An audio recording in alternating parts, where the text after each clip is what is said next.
నమస్తే, welcome to our channel. నేను మీ అనిల్. మనతోని ఇల్లందు బీఆర్ఎస్ మాజీ ఎమ్మెల్యే హరిప్రియ గారు అయితే ఉన్నారు. ఒకసారి మాట్లాడుకుందాం. చాలా విషయాలు తెలుసుకునేటివి ఉన్నాయి.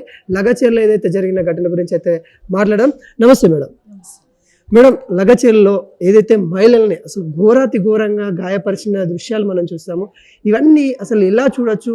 కొడంగల్ అంటేనే రేవంత్ రెడ్డి గడ్డ, తను గెలిచిన అక్కడ ఎమ్మెల్యేగా స్థానికంగా ఉన్నారు, ఇక్కడ సీఎం హోదాలో ఉన్నారు. ఎలా చూడొచ్చు? తను హోమ్ మినిస్టర్ హోదాలో తనే ఉన్నాడు, సీఎం హోదాలో తనే ఉన్నారు. మహిళలపై జరిగిన ఈ ఘటన ఎలా చూస్తారు?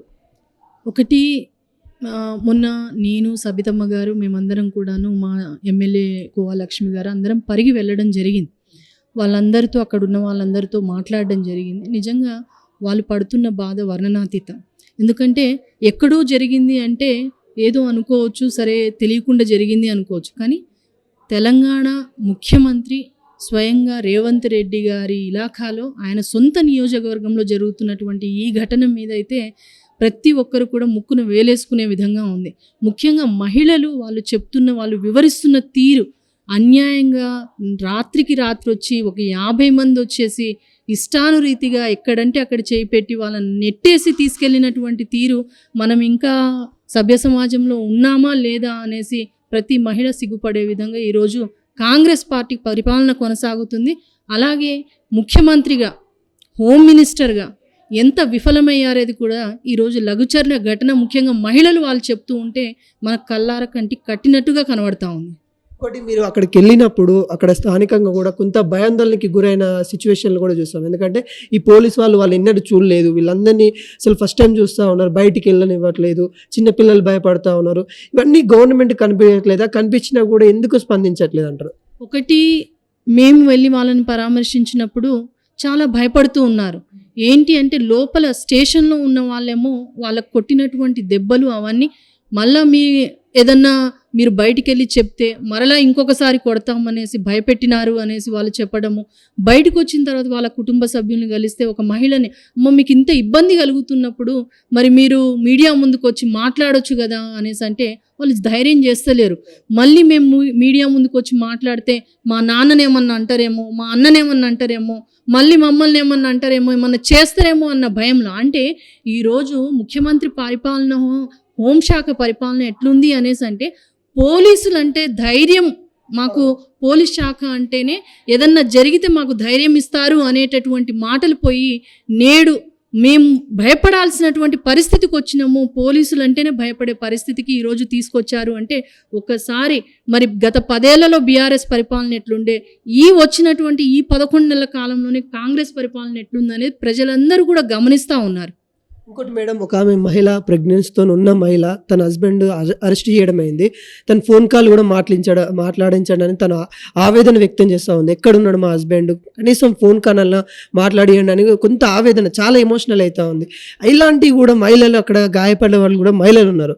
మహిళా కమిషన్ ఏం చేస్తూ ఉంది? అసలు ఈ సిచ్యువేషన్స్ మహిళలకు ఎటువంటి న్యాయం జరిగితే బాగుంటుందని అనుకుంటారు? ఒకటి ఏంటంటే వాళ్ళని కలిసినప్పుడు మీరు అన్నటువంటి ప్రెగ్నెంట్ లేడీ జ్యోతి వాళ్ళ హస్బెండ్ ప్రవీణ్ని కూడా కలవడం జరిగింది. ఆయన కాళ్ళు అయితే కొడితే ఎలా అంటే వాచిపోయి ఉన్నాయి విపరీతంగా. పాపం అబ్బాయి 9 నెలల ఎన్నో నెలల గర్భవతి నా భార్య అనేసి అబ్బాయి చాలా బాధపడుతూ ఏడ్చిన సందర్భం ఉంది. తప్పకుండా మీ భార్యని మేము కలుస్తాము, మేము ఓదారుస్తాం అనేసి వాళ్ళకి ధైర్యం చెప్పి బీఆర్ఎస్ పార్టీ అండగా ఉంటుంది అనేసి ధైర్యం చెప్పి వచ్చినాం. ఒకటి, మహిళా కమిషన్ కూడా ఎట్లుంది అనేసి అంటే ఈరోజు మహిళల మీద ఇంత అరాచకం. ఎందుకంటే స్వయంగా ఇప్పుడు మీరు జర్నలిస్ట్గా నన్ను ఇంటర్వ్యూ చేస్తున్న ఒక మహిళా జర్నలిస్టు అంత ఓపెన్గా తనకు జరిగినటువంటి ఘటన మీద అంత ఓపెన్గా మాట్లాడితేనే మహిళా కమిషన్ నోరెత్తకుండా కనీసం మాట్లాడకుండా ఉండిపోయినటువంటి పరిస్థితిని చూస్తుంది. అలాంటిది ఈరోజు గిరిజన తాండాల్లో జరుగుతున్నటువంటి ఒక దాష్టికాన్ని ఎదిరించే పరిస్థితిలో మహిళా కమిషన్ లేదు, ఎక్కడా కూడాను లేదు. మేము ఒకటే చెప్తా ఉన్నాం, ఏదున్నా కూడా ఈరోజు గిరిజనులు, నాకు తెలిసి ఈరోజు కాంగ్రెస్ పార్టీ అధికారంలోకి రావడానికి మేజర్ కారణం ఎవరు అనేసి అంటే గిరిజనులు, లంబాడాలు, బంజారాలు. ఈరోజు ఏ తండాకి వెళ్ళినా కూడా ఎక్కడ పడ్డాయి ఓట్లు అనేసి అంటే కాంగ్రెస్ పార్టీకి పడ్డాయి. 10 సంవత్సరాల బీఆర్ఎస్ పరిపాలన తర్వాత మాకేదో చేస్తారు అనేసి వీళ్ళు చెప్పిన మాటలకి మోసపోయి ఈరోజు ఓట్లు వేస్తే మరి ఈరోజు లంబాడాలను, బంజారాలను వాళ్ళని ఇబ్బంది పెట్టే పరిస్థితికి వచ్చింది.